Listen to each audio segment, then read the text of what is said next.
Hi, everyone. Today we're going to do chapter 3 of The Adventures of Hugo Cabret by Brian Snelsnick, which I'm reading with permission from Scholastic. And this is a series of the whole book talking about vocabulary, comprehension, inferences, and analyzing the story, looking at figurative languages, and it's suitable for third to fifth graders. It's something we were doing in my class, and since we closed school, we're continuing to do it on YouTube. So if you haven't seen the first two chapters, the playlist link is below. And today we're going to do chapter 3 of part 1. And I wanted to do a little bit of a recap of our first two chapters. In the first chapter, we met Hugo, who's obviously the main character in the story. And we got a little bit of glimpse of his life, and he seems to live in this train station, but he lives kind of behind the scenes in the walls and the vents, and he peers through the clocks and sees people. We also met the old man who runs a toy booth in the train station. It's kind of like a little mall inside, and Hugo tried to steal something, a wind-up mouse toy from the old man, and the old man caught him and took his notebook. He kept his notebook, which for some reason, is very important to Hugo. We haven't found out why yet. And then in chapter 2, we saw kind of Hugo's day-to-day life, where he goes around and maintains all the clocks in the train station, all these really old kind of wind-up clocks that need weights and things to make them continue to tell time. So you got to see where Hugo lives and to see what he does every day. So today we're doing chapter 3 of part 1. And I wanted to do a little bit of talking about the setting initially before we before we continue on with the story. So the setting of the story, it's important to know where we are, what timeline we're in, and kind of where the events are happening. So in the introduction, in the first video, we heard that the book takes place, or the story takes place, in 1931 in Paris, France. So we're not in the United States. We're in Paris, and we're a different country. We're in Europe, and we're not in this century. It's in 1931. It's almost 100 years ago. So things were a bit different then. And so the experience of the characters is going to be, they're going to have a different kind of understanding of the world than we do in 2020.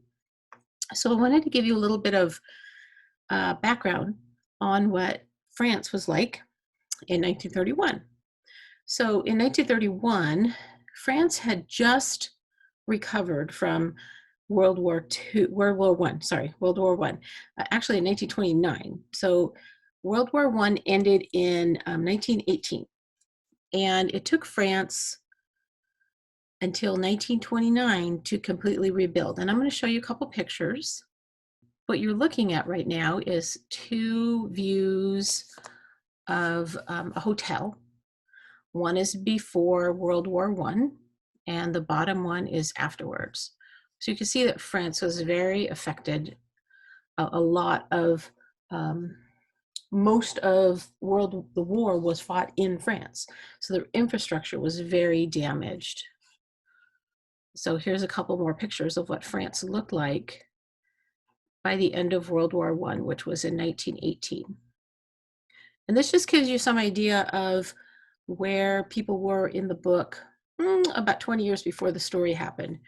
Then they rebuilt France, and France was kind of on the upswing, and everything was rebuilt, and the economy was starting to rebuild.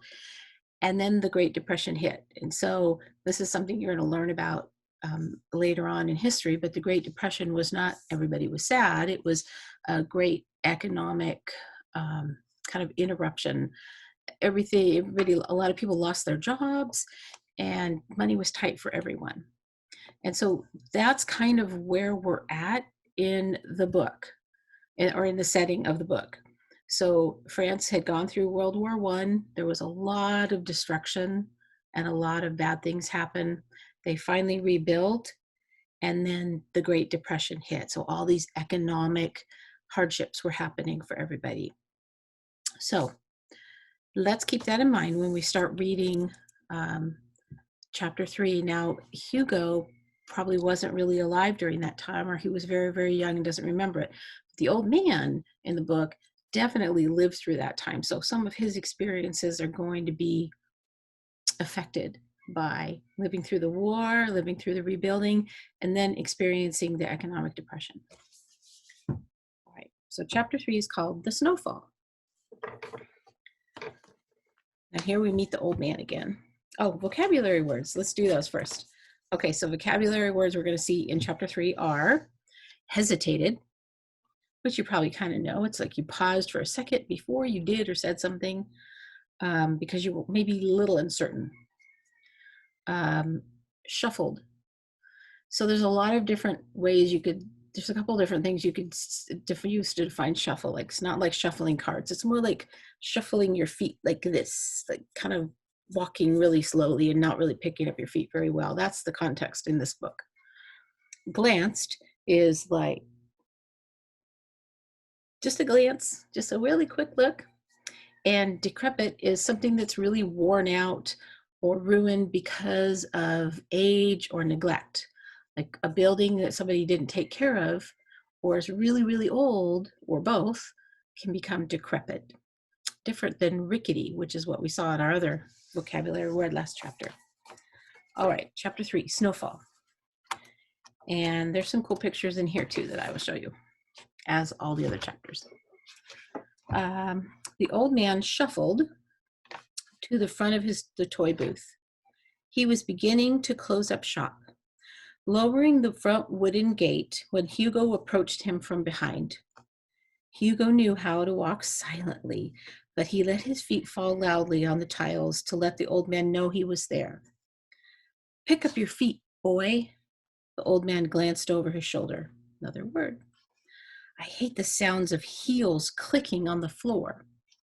The old man continued to close the gate and lock it. The sections of the hall, halls of the station were nearly empty. Hugo knew the station inspector would be making his evening rounds at the other end of the station, and Hugo figured he had a few minutes before he showed up here. The old man finished closing up and double-checked the lock on his booth. What's your name, boy?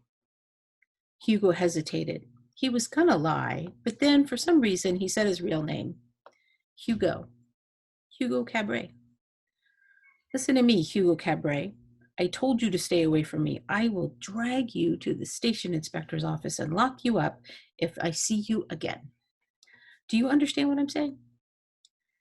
Give me back my notebook.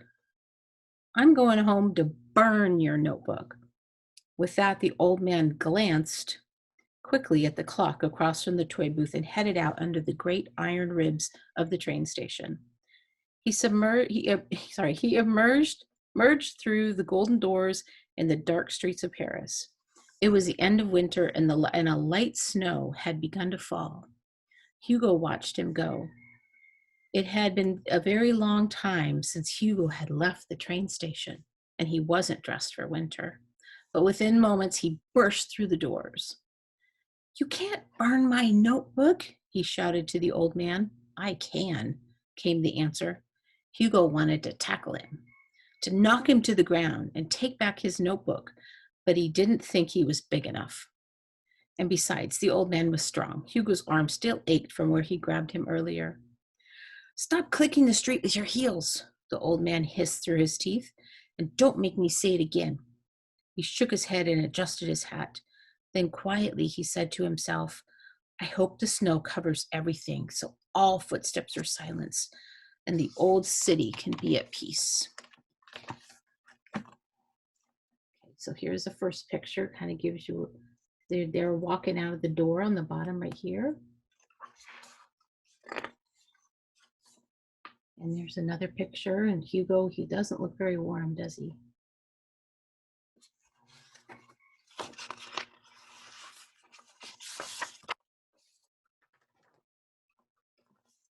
And there's the snow. Hugo's looking up at the snow, thinking, man, I wish I had a warmer coat. And as he walks to the old man, he looks like he's pleading with him, asking him to give him back his notebook. think they're walking through a graveyard there.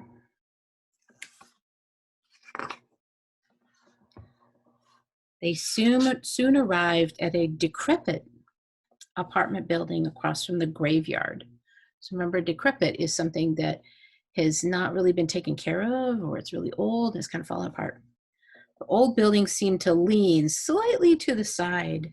Ivy had once covered the walls, but it had been torn away, leaving long, interlocking scars of cracked paint. The old man opened the chipped green door with a large key. Turning back to Hugo, he said, "Don't you know that the sound of clicking boots can summon ghosts? Do you want to be followed by ghosts?" The old man stepped quickly inside and slammed the door behind him. There's Hugo standing out in the cold. The old man slammed the door. Okay, it's a very short chapter. So let's talk about comprehension questions. Okay, what season is it? Number 2, comprehension question. Why did Hugo follow the old man? Next one, why does the old man say he doesn't like the sound of tapping heels? What did he say? And what happened to Hugo when he got to the old man's house? Okay, so see if you can answer those and if you remember what we read about just now. So here's some inferring questions. Let's make some inferences and see if we can figure out what we think might be going on in the story. Why do you think Hugo hasn't left the train station in a very long time? That's an interesting question. Why do you think the real reason is the old man hates the sound of tapping heels? What do you think the real reason is? And what ghosts might the old man be referring to?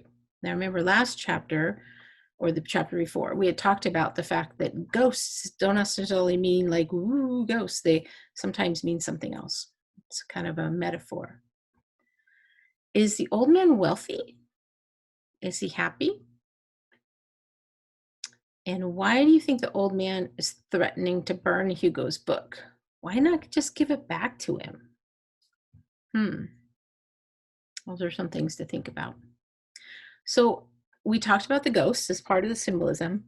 I also wanted to, so what is it? This is the second time the old man's mentioned ghosts. So what do you think is haunting him?